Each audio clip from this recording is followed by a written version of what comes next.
It's early morning. The air is quiet.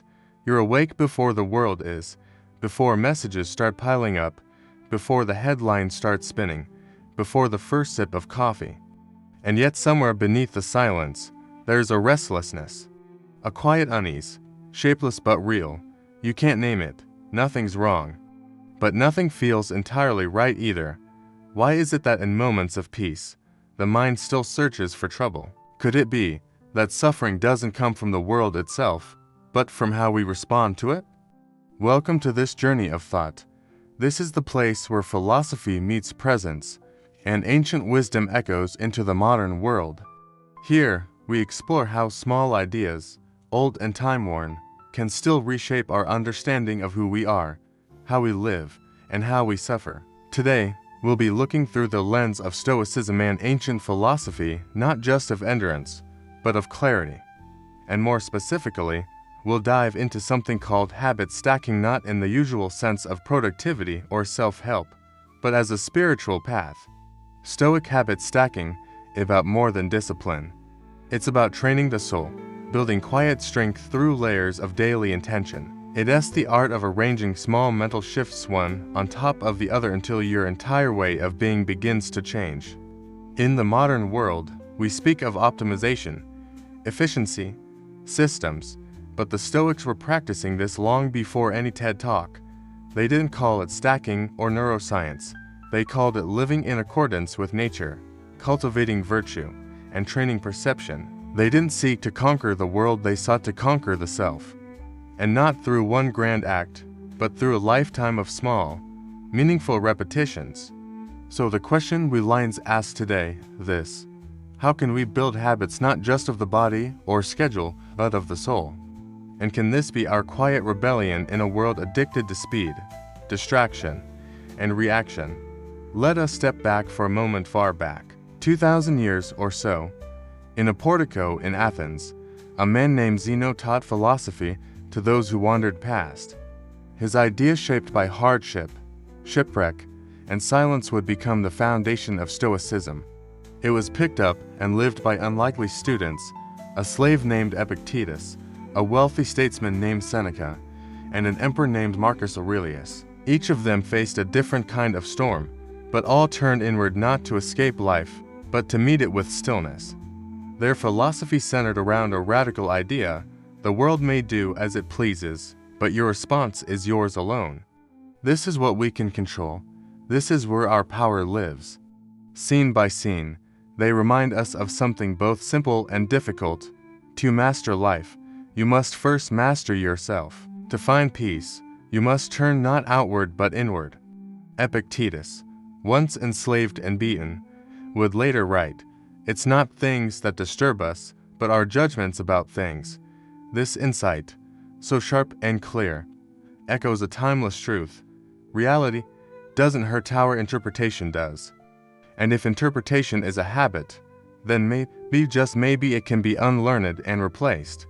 Here's where we return to the modern concept of habit stacking. Usually, it's about creating a chain of helpful routines: drink water, stretch, journal, read.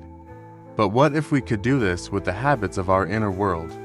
Imagine stacking mental rituals: pause before judgment, breathe before reacting, recall impermanence before complaint.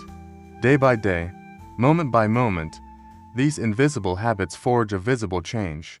They don't just make you productive, they make you free. Let's slow down even more. Let's consider what exactly makes Stoicism so potent, especially in our age of endless distraction. First, it teaches that not all things are ours to command. In fact, very few are. There is a serenity in this acceptance. The Stoics called it the dichotomy of control, dividing life into what is up to us and what is not. Our actions, thoughts, and intentions are ours. Everything else, other people, weather, outcomes, opinions, is not. This simple shift in perspective is like a clearing in the forest. Suddenly, we don't have to fight everything, we only need to govern ourselves. The second core idea is that of virtue not as morality imposed by others, but as excellence of character, courage, temperance, wisdom, justice, These aren't lofty ideals, they are skills to be practiced. Through small, deliberate actions, we build a kind of quiet integrity that cannot be taken from us, no matter the chaos around us. Then there is the Stoic embrace of impermanence, amor fati, the love of fate. This is the idea that life doesn't just happen to us, it happens for us. Even our difficulties become material for our transformation. The impediment to action advances action. Marcus Aurelius wrote, "What stands in the way becomes the way." This is not spiritual bypassing. This is spiritual alchemy. In the midst of all this, you may wonder, why does this ancient worldview feel more relevant than ever? Why does the voice of a Roman emperor writing in his journal by candlelight speak so clearly to someone scrolling on a smartphone in the 21st century? The answer may lie in the kind of suffering we face today. Not physical hardship, always, but mental fragmentation, anxiety, comparison, constant input. We are not overwhelmed by the world, we are overwhelmed by our reaction to it. And this is where the Stoics speak clearly, not in shouts, but in whispers. So now, we circle back to the heart of this episode, spiritual habit stacking. Not a checklist, not a ritual of ambition, but a gentle rearranging of our days, a quiet reshaping of our attention. If we are what we repeatedly do, then who might we become if we repeated patience, if we repeated gratitude, stillness? If we stack these habits morning, noon, and night, what kind of soul might emerge? Let us ask ourselves a few simple questions, not to answer, but to sit with. Can spiritual depth be cultivated not through grand pilgrimages, but through the simple way we begin our mornings? Is it possible to transform our way of being not by escaping our lives, but by tending to them more consciously? Could these moments while brushing teeth, waiting in line, walking to work be the very altars of a new inner life? When we return in the next part, we'll travel back into the roots of Stoic philosophy. We'll look at where it began, how it was shaped by hardship, and why it continues to resonate with seekers of peace. But for now, hold this question gently. If pain comes not from the world, but from the lens through which we view it, what would it mean to polish that lens, day by day? Let us journey back not just in time, but in spirit. Imagine ancient Athens, the heart of philosophy. Dusty roads, open-air markets, scholars in togas debating beneath the colonnades of the Stoa. This was where it began, where a shipwrecked merchant named Zeno of Citium wandered into a bookshop, read the words of Socrates, and changed his life. With nothing left but thought, he built a new kind of philosophy, not to impress, but to endure. He began teaching in the painted porch, the Stoa that gave Stoicism its name. What emerged was not abstract logic, but a philosophy for the soul. Zeno's ideas were forged in loss. Stripped of wealth, status, and security, he sought something no storm could take. He taught that virtue, inner excellence, was the only true good. That wealth, health, and even life itself were indifferent unless guided by reason. In this way, Stoicism began not as theory, but as refuge. It was a path for those navigating chaos, for people seeking something unshakable within themselves. His teachings attracted followers not because they were easy, but because they were true. They promised a kind of stability deeper than any fortune could offer. Centuries later, we meet Epictetus, born a slave in Phrygia, crippled in youth, and later freed.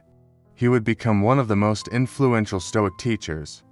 But he taught not in palaces, nor among the elite. His students were young men preparing for a life of public service, responsibility, and hardship. Epictetus taught that freedom wasn't about external conditions, it was the ability to govern your response. You may not control events, he said, but you can control your attitude toward them. You are disturbed not by events, but by your opinions of them. In this, he found liberation. And then, in contrast, Marcus Aurelius, an emperor cloaked in gold, but wrapped in solitude, amid war, plague, and betrayal, he kept a personal journal not to record victories, but to tame his mind. The soul becomes dyed with the color of its thoughts.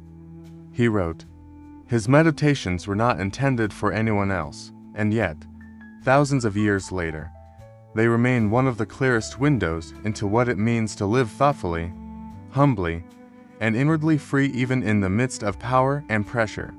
His rule proves a paradox, the world's most powerful man, clinging to the simplest truths.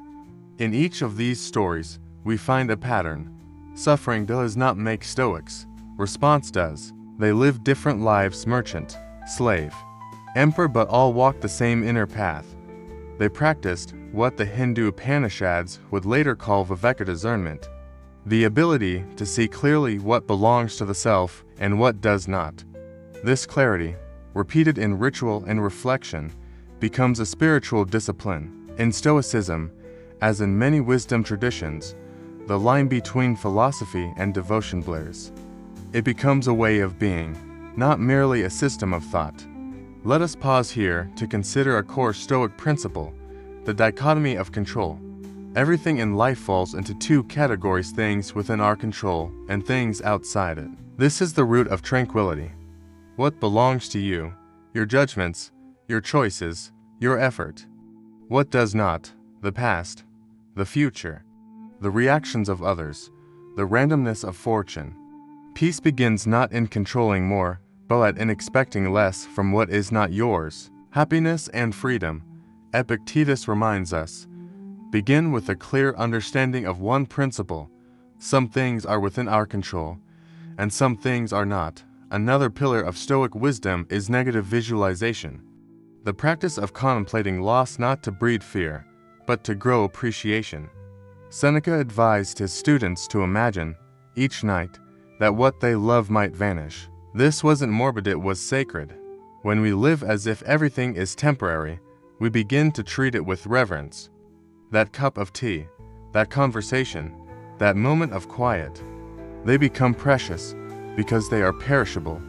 He is a wise man, Seneca wrote, who does not grieve for what he has not, but rejoices for what he has. Then comes premeditatio malorum, the foreseeing of hardship.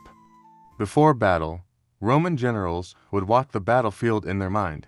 So too, Stoics walk through life with spiritual readiness. What if the deal falls through? What if the rain doesn't stop? What if this is the last sunrise? This is not pessimism, it is preparation. To rehearse the worst is to no longer fear it, and when the mind is no longer afraid, it becomes still, strong, free. And yet, all of this control, visualization, preparation is not meant to isolate us. Stoicism is not a philosophy of detachment, but of connection without dependence. It teaches us to love others not because they are perfect, but because they are human. To forgive not because we are better, but because we remember our own flaws. Whenever you are offended, Marcus Aurelius writes, remember, you too are someone's offense. In this humility, Stoicism becomes a kind of compassion, firm, but not cold, empathetic, yet unentangled. What emerges is not a rejection of life, but a reorientation to it. Stoicism does not demand that we renounce the world, but that we see it clearly and act within it wisely. It is a philosophy rooted in the mundane morning routines, hard conversations, bad traffic. But through these moments, it sculpts a life of depth, of presence. It reminds us that virtue is not an idea, but an action. That peace is not a condition, but a practice. That suffering is not the end, but the beginning of something inwardly indestructible. And now, we step gently toward conclusion. If the world is noisy, Stoicism is the quiet room within it. If the world is fast, Stoicism is the patient breath. And if life is uncertain, Stoicism is the lantern carried not in the hand, but in the mind. Philosophy, if left untouched by action, becomes dust. That's what the Stoics feared most, not failure, but forgetfulness. Forgetting to live by the truths they claim to believe. That's why Marcus Aurelius wrote daily, sometimes repeating the same lines, not because he forgot, but because he was still becoming. And that's where we begin, with the recognition that practice, the true altar of the Stoic life. All ideas, no matter how profound, dissolve in the noise of modern life unless they are anchored to something real, something habitual. This is the heart of Stoic habit stacking, not a tool of productivity, but a spiritual scaffolding. A way to carry ancient wisdom into the most ordinary moments of the day. In modern life, our days are filled with interruption. Messages, meetings, noise, most of which arrive without invitation. And yet, amid this chaos, there are also constants: brushing your teeth, commuting, boiling water, folding laundry. These rituals repeat. What if we could pair each of them with something inward? A thought, a pause, a practice. What if your toothbrush became a bell of mindfulness? What if your evening shower became a space for reflection? The idea of habit stacking is simple. Take something you already do, and gently stack a second behavior, one aligned with virtue, reflection, or stillness on top of it. Over time, these small pairs become chains, and those chains can change the course of a life. Let's start with the morning. The mind is fragile here, still forming its shape for the day. The Stoics would recommend a short moment of premeditatio malorum, imagining what could go wrong, not to provoke anxiety, but to prepare the soul. Before even reaching for your phone, you might ask, what challenges might this day bring? And how might I meet them with dignity? A traffic jam, a delayed project, a miscommunication. These are not catastrophes. They are expected obstacles, and if prepared for, they lose their bite. Seneca wrote, "He robs present ills of their power who has anticipated their coming." Next comes the workspace, the place of pressure and performance. It's here that Stoicism becomes most useful, not as detachment, but as grounded clarity. When confronted with frustration, pause and ask, is this within my control? If the answer is no, release it. If yes, act. When receiving criticism, recall Epictetus. If evil is spoken of you, and it is true, correct yourself. If it is a lie, laugh at it. Don't rush to defend. Pause, observe, decide. These are habits not of silence, but of strength. In relationships, the practice grows deeper. Other people are perhaps the most unpredictable part of life. Their moods shift, their actions hurt, their words sometimes cut. But here too, we can stack inner habits that steady the heart. Before responding in conflict, remember Marcus Aurelius. When you are offended, it is not the event itself, but your judgment of it that offends you. Ask, have I ever made the same mistake? Practice the habit of non-reaction, of seeing the person, not just the behavior, of responding, not retaliating. Over time, these habits create spaciousness, and that spaciousness becomes compassion. And what of the inner world, the part no one sees? Here, habit stacking becomes a sacred art. At the end of the day, before sleep, the Stoics practiced evening review. They asked themselves, what did I do well? What did I fail at? What can I do better tomorrow? This is not a ritual of guilt, but of gentle refinement. It's a quiet conversation with the soul, and it creates a rhythm where each day becomes not just survived, but sculpted. Spiritual stacking isn't about adding more to an already full life. It's about transforming what is already there. You drink coffee. Use that moment to practice gratitude. You wait at a red light. Breathe. You climb stairs. Recall the impermanence of life. Slowly, these practices create an ecosystem of awareness. They don't take time, they reshape it. The Bhagavad Gita, one of the great Hindu scriptures, speaks of this. Yoga is skill in action. And what is Stoic habit stacking if not skill practiced daily toward living well? The techniques are simple, but their power is in repetition, visualization, journaling, self-questioning, conscious pauses. After brushing your teeth, imagine the worst thing that might happen today and visualize yourself meeting it with grace. Before each meal, give thanks not in words, but in awareness. Before reacting to someone's anger, take a full breath and ask, what is really being said here? Stack these practices gently, not as burdens, but as anchors. One useful method is the anchor habit, linking your spiritual act to a physical one. For example, after closing your laptop, sit still for 30 seconds. After washing your hands, recite a Stoic line. After putting on your shoes, ask what virtue you want to carry into your next space.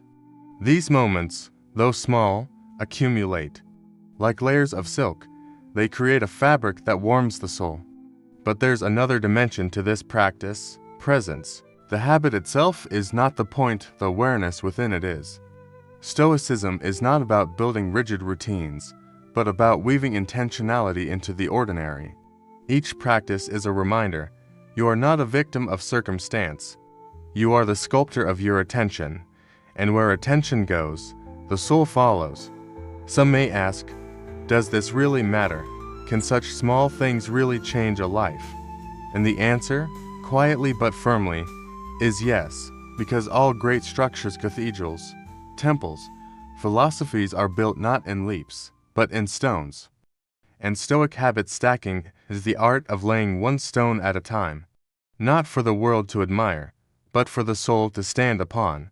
In this light, we see that spirituality need not be distant. It can be stitched into the fabric of every moment: washing dishes, writing emails, walking the dog. Each action becomes a kind of sacred ground, not because it is grand, but because you have chosen to be fully there. This is where the ordinary becomes extraordinary. Not through effort, but through presence. And so, in these daily repetitions, you are not just managing your schedule.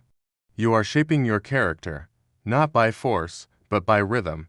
Not by willpower, but by wisdom. This is what the Stoics offered us: not a map to escape life, but a compass to meet it well. Not a demand to be perfect, but an invitation to be conscious, one breath at a time, one choice at a time. Now, as we prepare to enter the final part of this journey, let us hold a question in our hearts: what kind of temple are you building with your habits? And if each repeated thought is a brick, what kind of mind will you inhabit 1 year from now? The world continues spinning louder, faster, more demanding by the day. The notifications keep coming, the headlines grow heavier, the ambitions taller, the doubts deeper. But beneath it all, something quieter persists, a deeper current, a space within you untouched by noise. That's what this journey has been about: not escaping the world, but finding a new way to move within it, not resisting its speed, but creating stillness inside the motion. And the path to that stillness is not grand or dramatic, it is made of habits. Tiny, intentional gestures, thoughtful repetitions, small choices done often enough to form something sacred, something steady. Because ultimately, you cannot control the storms outside, but you can become the one who stands calmly in the rain. The Stoics didn't teach that the world would become easier, they taught that you could become stronger. Not hardened, not cold, but grounded, rooted, like the tree that bends in the wind yet holds its shape. Spiritual habit stacking, then, is not just a method, it's a quiet rebellion against the chaos of modern living. It is how you build, moment by moment, a mind that doesn't chase the world's rhythm, but listens for a deeper one within. Each time you pause before reacting, each time you give thanks before a meal, each time you ask, is this mine to carry? You are laying a brick. You are crafting a foundation within yourself. A structure not made of stone or steel, but of attention, virtue, and clarity. And that foundation can hold you, especially when life begins to shake. If you follow this journey, you've seen how the Stoics lived, not from a place of withdrawal, but engagement. They faced betrayal, exile, war, slavery, and responsibility, and still practiced the same things we've spoken of. Marcus Aurelius wrote in a war tent. Epictetus taught with a lame leg. Seneca wrote letters while preparing for death. They didn't wait for perfect conditions to begin their spiritual work. They built their peace inside the storm, and if they could, maybe we can, too. So, let's briefly revisit what we've learned, not as a summary, but as a pattern, a rhythm that you can return to. At the center of it all is awareness, a deep noticing. You begin by separating what is in your control from what is not. You accept that you cannot dictate outcomes, only your effort. You practice negative visualization to soften your attachments. You rehearse adversity not out of pessimism, but to grow resilient. You choose virtue over impulse.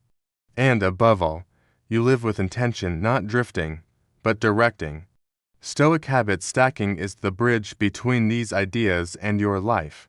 You tie small spiritual practices to existing routines. You do not add more, but you add meaning to what is already there. Brush your teeth, practice premeditatio malorum. Wait in traffic, breathe and return to center. End the day, reflect without judgment. Over time, these micro-actions add up not to perfection, but to presence.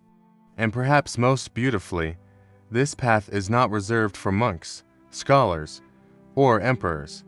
It's available to anyone willing to pay attention, anyone willing to pause, to breathe, to ask, what is the right thing to do here? It's available in the silence between thoughts, in the brief space before a reaction, in the soft shift from irritation to understanding, in the choice to stay awake in a world of distraction. You do not need to be perfect. You do not need to live like a statue, unmoved by life. The Stoics themselves wept, struggled, doubted. But they kept returning to practice, to principle, to presence. They knew that spiritual strength was not born in a single moment, but in 1,000 small ones. They knew that the greatest victory was not over others, but over their own minds. So ask yourself, what kind of person are you becoming? Not in the eyes of the world, but in your own eyes. What habits are shaping your soul, day after day? What thoughts are you rehearsing? What virtues are you watering? These questions are not meant to judge you, but to awaken you, because you are already building something. The only question is, are you building it consciously? If your answer is yes, even in the smallest way, then you are already on the path. Every time you choose silence over reaction, every time you write in your journal instead of scrolling, every time you forgive, every time you begin again, these are the sacred moments, the quiet victories. And though the world may not notice them, your soul does. Your life begins to bend toward a deeper peace. This is not just Stoicism. This is wisdom shared by many paths. In Buddhism, it is mindfulness. In Hinduism, it is karma yoga, skill in action. In Christianity, it is practicing the presence of God. All speak to the same truth. How you live the small moments is how you live your life. And your habits, mental, emotional, spiritual, are the rituals that make you who you are. So let us return to where we began, a quiet morning, an anxious heart, a question, why do we feel unsettled when nothing seems wrong? The Stoics answer, because the storm is not outside but within. And the way we see the world shapes the world we live in. That is the invitation. Not to change everything around you, but to slowly, kindly, change how you see, how you respond, how you hold what comes. If this is your first time with Stoic thought, may it be a doorway. If this is your 100th, may it be a return. Either way, let these teachings not remain in words, but walk beside you, into your commute, your conflict, your quiet nights. Let them slip into your breath, your habits, your being. And now, as this reflection draws to a close, I offer you not a conclusion, but a question. If you were to live one day, just one, fully conscious, fully present, fully aligned with your highest values, what might shift? What might soften? What might open within you? Because Stoicism is not a relic, it is a rhythm, a way to carry the sacred into the ordinary, and it begins, as always, with a choice. And sometimes, a single shift in perspective can change everything. If this video has stirred something in you, hold on to that feeling, even just a small piece of it, and try to live with it just for one day. Let that be enough. Let that be the beginning. Thank you for walking this journey with us. See you in the next meditation.